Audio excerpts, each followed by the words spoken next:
Welcome to our forum discussion on the roots of prejudice.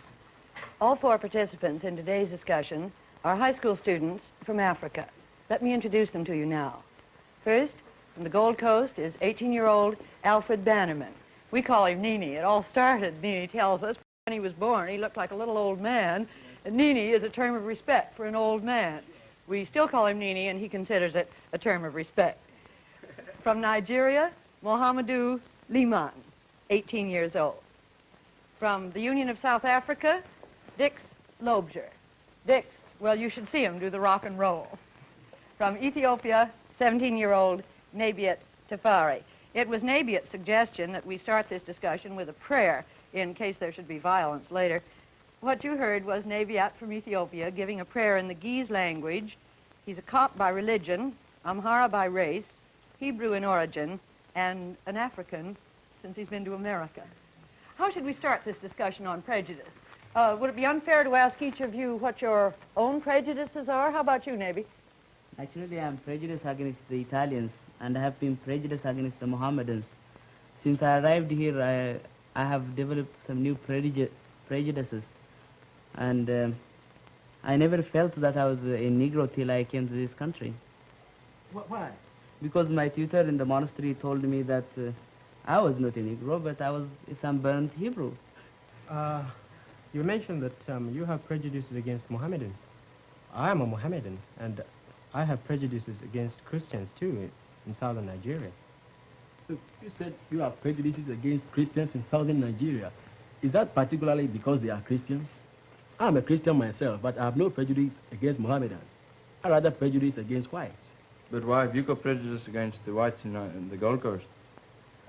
I think it's a sort of this kind. At first, I was not prejudiced against whites anyway. I was prejudiced against fellow Africans because I had some opportunities which some of the Africans didn't get.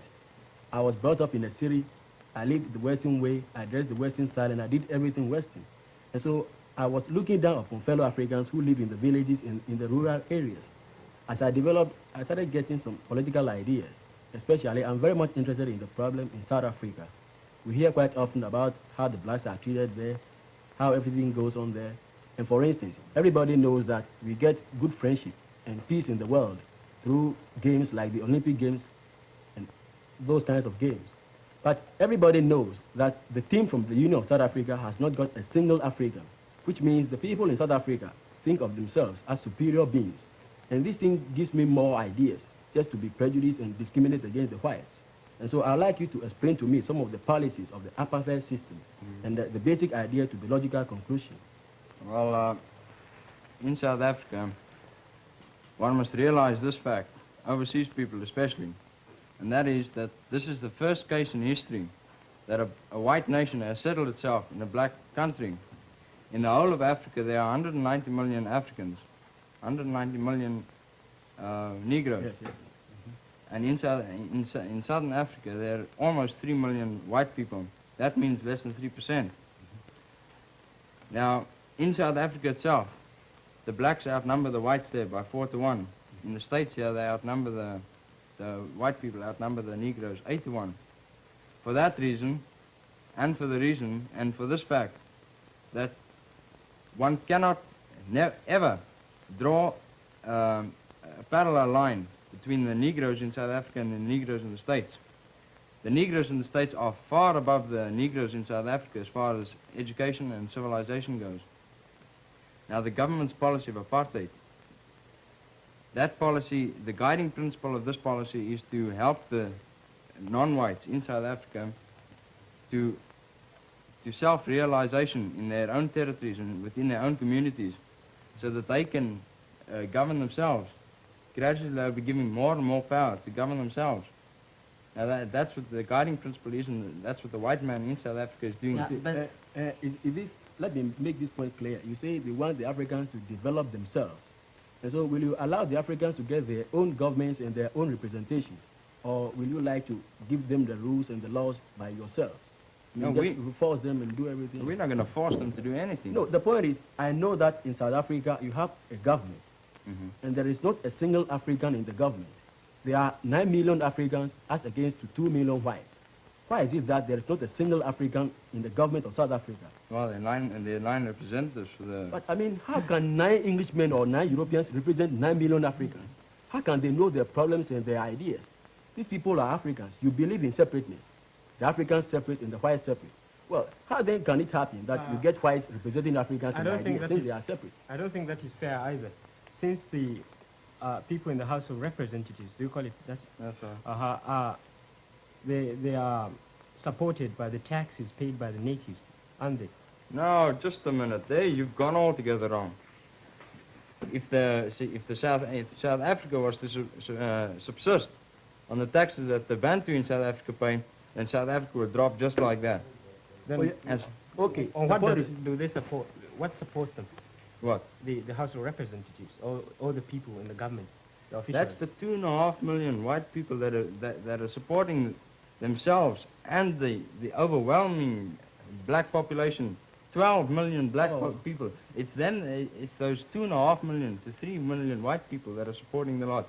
Could you just explain how they are able to support themselves and how they are able to support? You mean all the these white people? people support? Yeah, and how they are able to conduct this development without the assistance of the natives? Because they've got the Western idea of working, and they've developed that country. Oh, I see. They've developed that country through the Africans working. I know that the whites in South Africa went down there because of wealth. It was through the gold rush and all those things that happened that, I mean, we got white men in South Africa. And so they went down there purposely to use the Africans as tools for their own benefit. Isn't that? When the white men went down there, they never even knew a black man existed down there.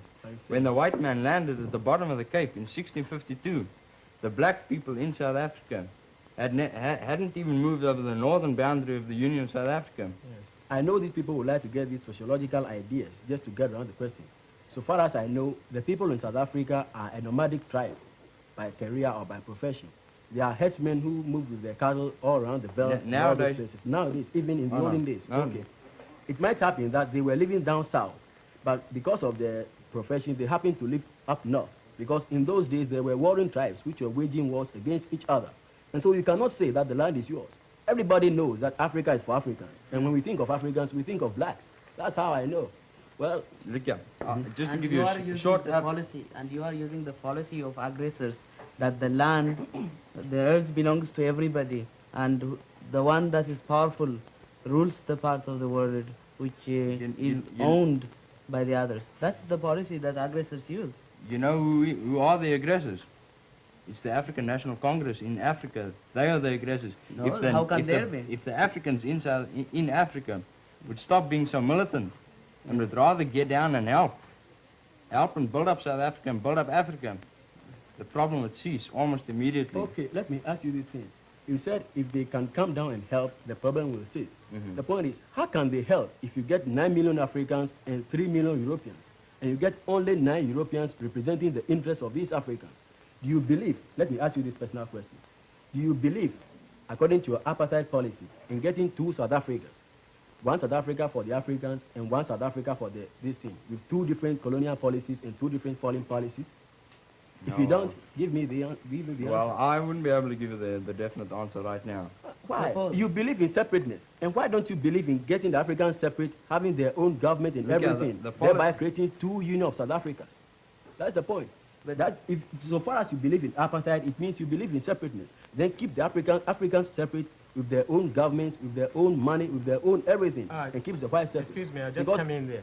Okay. He said that if Africans would just calm down and then cooperate with them, the land will achieve peacefulness. Right. Do you mean that the Africans are the people who are really the aggressors against you? You are not really aggressive towards Africans. I mean... Of course not. The general attitude in South Africa, and I come from a country, I know, every summer that we have, every holiday at least that I have, I go and spend on the farms, and I live amongst these natives. I really get to know what they look and what they are Then like. the general attitude of the white people in South Africa is sympathetic towards the black people. They regard themselves as the trustees of the I mean, black people. why shouldn't they be sympathetic? The point is, I always stress this fact that there are 9 million Africans and 3 million whites. Exactly, so? I mean, if you come to South Africa, there are only 43 Africans with university degrees who are graduates. If you come to the Gold Coast, you have thousands of them. Gold Coast is a black colony, just like South Africa. But we have been able to develop everything, which shows the capability of the African to do anything itself. But we have been able to get all these ideas through the mixture of Western ideas. Actually, we couldn't develop on our own, until we got British help. And since we got the help, we have been able to do everything ourselves. If you go down to South Africa and help the Africans with your ideas, getting, free mixture of ideas, everything will be okay. But the point is, you use the Africans as tools. You tell them that don't be in this city after 9 o'clock, don't wear this thing, don't do this thing, don't go to America, and the Africans don't go any part apart. Anywhere at all outside the South African Union. You know, the white people in South Africa aren't allowed in the black areas either after dark. It's because you created this situation. Why don't get free mixture? You look down on the Africans, that's the point. Am I quite clear? Because you said you believe in separateness, and I want you to come down to this point. You have not answered my question. Just let me interfere. What's the fundamental cause of all this discrimination in South Africa? The one fundamental cause. Firstly, because the Bantu in South Africa is not as educated and as highly civilized. And therefore? Yes. And therefore we've got to live with them together in that land, remember that? You mean you people want us to give them equal franchise rights. If we give them equal franchise rights within hardly any time whatsoever, the white man in South Africa will have absolutely no say in anything. But you have been... In this case, you don't have any choice. Suppose, now you think that if the society of the white and the society of the blacks is mixed, it will be quite dangerous for you because these people are not as civilized as the white. Exactly. Suppose these people are kept in separation and you educate them and the government, I think, believes within the 20 years they will be of the same standard as the white. And this means that you are giving them help mechanically, and unless you mix with them, if they are as good as you, then they will say, get away, who cares for you? Yeah. You must realize the fact that they will do so because you were not exchanging ideas for developing these people in terms of friendship. But that's exactly what we're doing. No. The black man and the white man in South Africa are working together. No. There's constant contact between the ministers and the Bantu. No, but yes. How can 9 white men get the interest of 9 million Africans? That's the point. If you get the Africans there in the government themselves, it's not just they 9. Can be able. It's not just 9 men, and it's not the 9 million black people aren't just sitting there and waiting for the government to do something for them. They're governing themselves. They got local governments already. Yes. And they're getting more and more local government. Answer this question for me. I was asking you a personal question, if you don't mind. The point is, you believe in separateness. Yes, you believe that if you keep the Africans separate, entirely separate, and the whites entirely separate, you can be able to live in South Africa? Look, you mustn't take this idea of separateness or apartheid too literal. It doesn't mean that's fenced around and blacks live there and whites live there. That's how it is. Oh, no, if you go to South Africa, tell me this thing. You come near Johannesburg. Africans are not allowed to be in Johannesburg after 9 o'clock. Am I quite clear? Is it true? No, it's not. Is it not true? In Johannesburg, after dark, yes, it's just those hooligans that walk around there. After dark, any self-respecting Bantu or white person won't venture out of doors. Okay. Come to this point. If you go to the railway station, are not the same as you think of them. There may be the minority. I've been in contact with them all the time since I've grown up. I know what they're like. But how far does the government make use of those who are educated, for example? They're going back to help educate and uplift their people. No, they are not going back. The point is, you try to educate these Africans to go back and help their people. Exactly. And that is where I tell you that there are only 43 Africans with university degrees. How can these 43 Africans go back with their Western ways and Western everything to this African society and help the people? The people will not understand them because you are turning back to primitivism in South Africa. And so when these people go down to the Africans don't, as it were, get them nicely. You're always talking about you can't learn to swim unless you get into the water. Yeah. Well, you can't start educating them unless you send those that are educated back to you ought to start educating them, for the 300 years that, South Africa has existed. We have been in the Gold Coast with Western contact for only 100 years. But if you come to the Gold Coast now, we are able to do everything ourselves. We are, at present, I'm sitting down equally with you. You can't, it's absolutely unrealistic and stupid to compare South Africa with the Gold Coast. Yes. There's absolutely no comparison No, whatsoever. but basically we are all Africans. Just let me finish. Oh, no. In South Africa, at least in the Gold Coast, there has never been enough white men there to constitute a nationhood. if the Gold Coasters at any time wanted to drive him out, and they drove him out, those white men have got England for their homeland. The only thing I know is, according to the partition of Africa and the scramble for Africa in 1884, all the white men came to Africa and they settled at the places which suit them best, according to health. If you go to South Africa, the climate is Mediterranean in certain places, so you see white men there. If you go to East Africa, it is tropical, but because of the highlands, I mean, it's relatively cooler, and so you see white men there. That's why you get the mama in East Africa.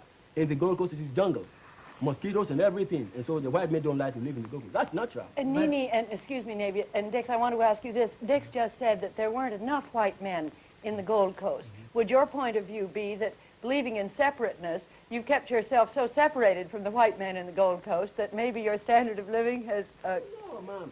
We were just keeping, side by side with them. I tell you at first that if you come to the Gold Coast, through the contact with the whites, we have been able to develop. We can never develop on our own. That's the point. But we got Western ways and Western ideas and Western health. That's why we are, as equal to the whites now. I suppose it's a different case with countries on West Africa. You see, we in West Africa, we were brought under the British rule, but you can't compare that with the Union of South Africa, because the white went there to live and not to bring these people to a higher standard of living and to educate them and bring and allow them to realize the full significance of civilization. The Africans, they are the citizens. If they are citizens, why deny them these rights? We're not denying them the rights. Let me ask Mohamedou another question. You said at the beginning that you were Mohammedan, that Nini was Christian, that you had some prejudices against Christians. Yeah. Let me ask you a fairly frank question. Do you have any sense that Nini from the Gold Coast is less purely African than you are? Yeah, I often feel that. Why? You see, we in Nigeria, and now part of Nigeria, northern Nigeria, we often feel that Africa is for Muslims, not for Christians. It's meant for Muslims. And our social life is entirely different from the Western ways. We are totally opposed to it because it sort of try to disassociate our religious principles. We were talking a moment ago about discrimination between white and black. Suppose Nini comes to visit you in Nigeria. Would he be discriminated against in any way? I suppose so, simply because, for one reason. You see, we eat in a bowl. We in my home, we put a big bowl down, and you have about 3 or 4 people putting their hands all at the same time into the bowl. There is an element of competition. And you see, we don't allow Christians to interfere. We don't allow Christians to put their hands inside. You see, it's one of our religious doctrines. We don't allow, we're not supposed to eat with Christians in the same bowl unless we're obligated to. And so that's one of the things which will... On this question of religion, I'd like to ask you one more thing. I've heard it said recently that Islam is gaining rapidly in Africa and Christian influence is declining. Is that true? I wouldn't say definitely it is not true, but to some extent it is. You see, there are 2 sides to it. We have the Ahmadiyya movement in Nigeria. They come from Pakistan, and I think it originated about 1885. I don't know. I wonder if Nini would agree with you that Christianity is on the way. I disagree with him. The point is, Muslim teaches purely African, principles. That's the case. They had the Mohammedan influence in Africa, around about West Africa, in about 1,000 years ago. About some few centuries ago. But Christianity came down in Africa about 200 years ago. And through Christian influence, we are able to adopt Western ways of life and Western everything. And so more people like to adopt Christianity, whereby they try to become Western. Because most of the missionaries who come down there are Americans or Englishmen. And people like to follow the style because of singing and everything, because African likes music. And so but you wouldn't say a person joins a religion simply because he finds it very easy or because he finds that he can conform his social customs to it. No. You follow it because you understand that it is a true religion and your spiritual understandings agree with it. No, what I'm trying to say is, I'm not saying that Western ideas are best with the African. I believe in African getting everything African. But the point is, we know and everybody knows that if you get some things African, they are sometimes bad. So I believe in getting Western ideas, And through Christianity, we are able to teach the people decent ways of life and different everything. For instance, Mohammedans will not eat with a Christian, which is bad. It doesn't bring peace to the world. But through Christianity, we are able to teach pure love and love for everything. But so more Africans like haven't you heard me? I said, if you of Christianity, there are Orthodox Christians who don't allow to mix with Mohammedans. For example, I belong to a real Orthodox Christian religion known as the Copts, and there it says that its origin, of course, from Judaism also. It says that the animal must be properly slaughtered before you eat it, and if a Mohammedan has already slaughtered a sheep or a cow, for example, I will not eat with him. I'm sure there are infinite prejudices in your country alone between Amharas and Hebrews and Arabs. You do say your origin is Hebrew, do you Yeah, not? And most of the Ethiopians are. We could talk for ages yeah. on that, but there's another question I want very much to ask all of you. That is, what had you heard about race problems in America before you came? Is our problem greater or less than you thought? I thought it was greater before I came. I mean, because of the nationalistic feelings in the Gold Coast, everybody is prejudiced against the whites because we want to get the best positions in the government. Apparently we have it though, but I mean, in the olden days, we wanted to get them. And so we were always constant on the point to listen to some of these things which happen in America. About 70% of the news about America are concerning racial prejudice. Is that true in the Gold Coast, Dick? How much news, American news, You mean is South concerned? Africa? I'm sorry, in South Africa. Well, very little, except the case like the recent Supreme Court case comes up, then that receives attention in the South African newspapers. But we realize what the position is here in the States, and we got a problem much, much bigger than ours back home. Was our problem greater than you thought it would be or less? Oh, I think it's bigger than I thought it would be, because, well, I imagined when I came over here that all the Negroes were as well educated as the white people. And, well, that's not always the case, especially down south. And then I didn't expect to find them as concentrated in the south as they are. Have any of you had any experiences with segregation here in this country? Well, I've just got something quite insignificant. You know, people get to know that I'm a foreigner, and so they treat me differently. When I came at first, I tried to get an American haircut, appeared in American clothes as best as possible and as much as possible, just for people to discriminate against me. But I've never had such an occasion. I've been trying to get it, but I mean, it seems as if I've been getting the best, actually. Much friendliness. Yes, ma'am. How about you, Navy? This is rather superficial, but I was living in one of the communities in New Jersey, which is a strictly white resident, and there I couldn't get a haircut for about 2 weeks because the white man don't know how to cut this type of hair. And one of the boys was joking to me that he said that the best engineers in the United States are working hard to design an instrument that will be of some use to cut this hair. Then that's not discrimination. Well, it is another sort of discrimination because United States is a business country, and if they discourage their customers by means of types of hair, then they are defeating their own purpose. I found a little bit of segregation, forms of segregation at any rate. And that is, well, I was speaking to residents in New Jersey, while they were teachers, and they told me that although it's officially prohibited by law, there are what they call gentlemen's agreements, whereby a Negro cannot obtain land or buy property in a white man's area. Then, on the other hand, I found that on the whole, the Negroes here are not as economically sound as the white men are.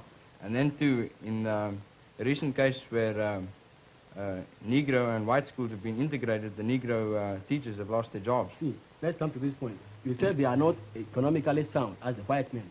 The point is, in America, for instance, if you get much education, you get better pay, better job.